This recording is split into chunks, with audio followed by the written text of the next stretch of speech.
So students, let me again repeat the last part of the solenoid calculation. So the limit of integration theta 1 and theta 2. So if the point P where the magnetic field is being calculated is at this left end of this solenoid, then the limit of integration theta 1, so this is the angle theta 1, that will be pi by 2, and the theta 2, as this is an infinite solenoid, theta 2 will be 0. Okay, so we have to put the limit in accordingly. If P is at the middle somewhere inside the solenoid, then theta 1 will be pi, okay, because it's an infinite solenoid, and theta 2 will be definitely 0. And if P is the other end, right end of this solenoid, then theta 1 will be again pi, because this angle is now theta 1, and theta 2 will be pi by 2. So you need to put the limit of integration accordingly to get the final result. Okay. Now today I will be discussing about two things. One is how to calculate divergence of B and curl of B. So that are the two things that we are going to discuss. In electrostatics also, what you have done after you have learned about how to calculate the electric field using Coulomb's law, then you have learned about divergence of electric field and curl of electric field. Here also we will be learning these two things. First thing, divergence of B, how to get the answer. Basically you need to write down the expression of B from this Biot-Savart law, and you need to do this differentiation, vector differentiation. That means you need to do this divergence, calculate this divergence. We are not going to do this. If anybody is interested, you can see Griffiths, it's very nicely done, but we are just avoiding calculations here, that's why we are not going to do it.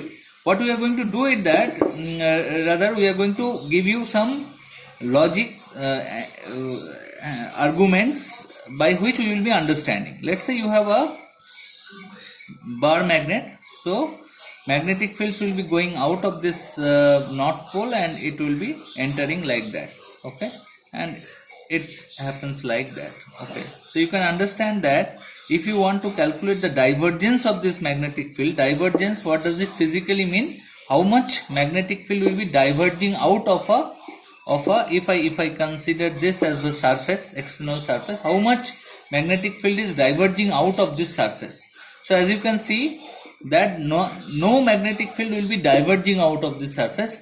The number of magnetic field lines that is coming out of this north pole, all of them will be entering the south pole. That means divergence of magnetic field should be equal to 0.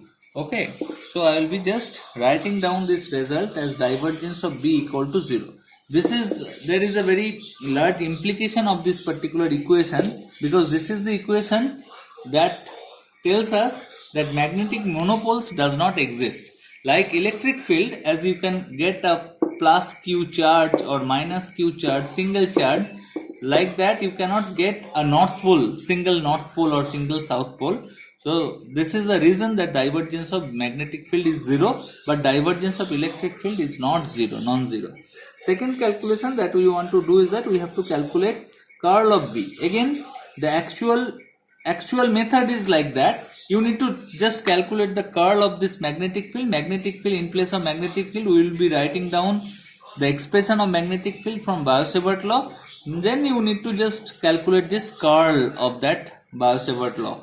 Okay, but we are avoiding that calculation. Rather, we will be calculating this from a very simple calculation. What is that calculation? Let's say you have a long straight current carrying wire that is coming out of this paper. Okay, so that means steady current is flowing through this wire.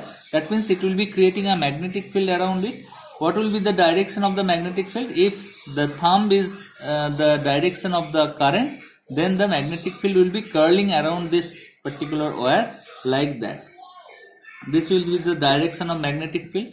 Okay, now we have already calculated that if this distance is S, then what is the value of this magnetic field? The value of this magnetic field is mu naught I by 2 pi s. Okay, and what will be the direction of this magnetic field?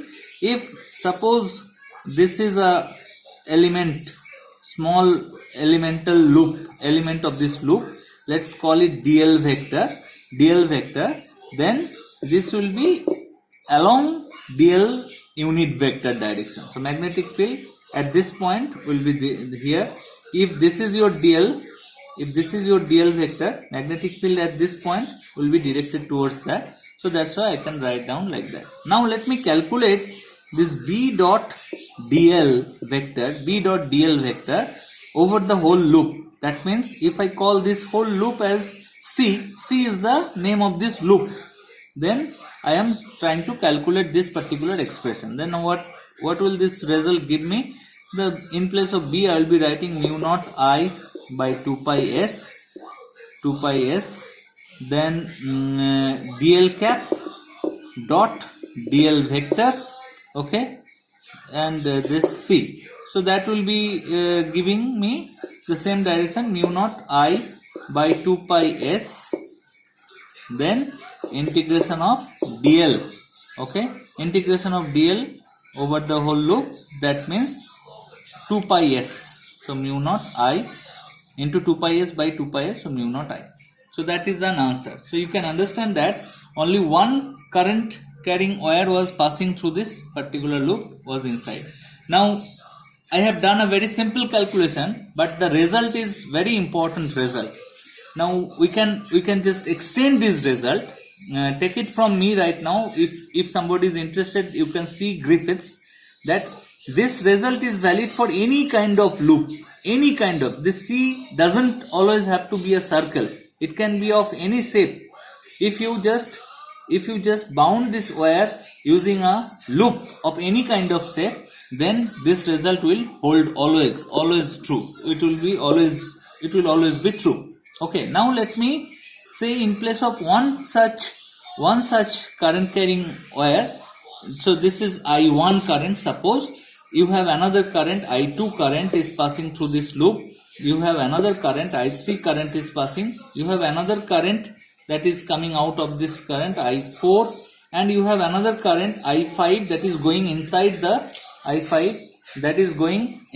the loop. Okay, let's say you have a bunch of current carrying wires, that some is carrying currents outside the plane of the paper, some is going inside the plane of paper. Okay, and you have considered a loop like this.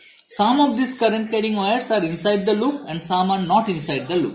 So in this integration, only those current carrying loops that are inside the particular loop, current carrying wires that are inside this particular loop, that they will be contributing. So I will be writing in place of mu naught I will be writing this integration of b dot dl over this particular loop C equal to mu naught I enclosed. I enclosed means, I enclosed in this particular case, I enclosed will be what? I enclosed means I1 plus I2 plus I3, I4 I will not take because it is not inside the loop, minus I5 because the direction of I5 is, it's going inside. Okay, so this is a very general rule that can be proved.